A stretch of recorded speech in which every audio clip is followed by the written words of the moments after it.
चला तर मंडळी, आज बनवूया दह्यापासून कढी. तर इथे मी दुपारच्या जेवणासाठी कढी आणि भात केला होता, तर म्हटलं रेसिपी तुमच्याबरोबर शेअर करते. आता महत्त्वाचं, कढीसाठी आंबटच दही पाहिजे, मग ते घरचं दही असावं लागतं. तर इथे मी हिरवी मिरची, लसूण, जिरे आणि कोथिंबीर वाटून घेतलेली आहे मिक्सरला. असं मोठंसंच वाटून घेतलेलं आहे. आता जे दही आहे त्यामध्ये आपण 2-3 चमचे बेसन पीठ टाकून रवीने घुसळून घ्यायचं आहे. आता ते चांगलं एकजीव होईपर्यंत घुसळून घेतलं आणि नंतर गॅस चालू करून त्यावर पातेल्यात तेल टाकलेलं आहे.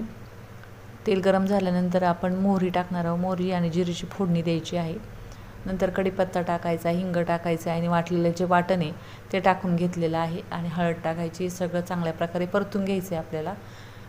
वाटण चांगलं परतून झालं की मग आपण जे घुसळलेलं दही आहे ते त्यामध्ये टाकणार आहे. आणि दही टाकल्यानंतर आपण त्यामध्ये थोडंसं पाणी टाकून मिक्स करणार आहोत. नंतर त्यामध्ये चवीप्रमाणे मीठ टाकायचे आणि थोडीशी साखर मी त्यात टाकलेली आहे. साखरेमुळे कढीला अजून एक चव येते. आता त्यानंतर मी थोडीशी कोथिंबीर टाकलेली आहे.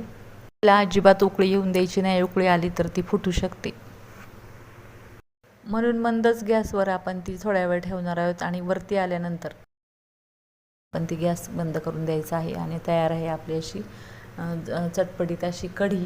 तर सर्वांनाच आवडते कढी आणि भात. मग मी ते भात केला होता, कढी आणि भात असा दुपारचा मेनू होता.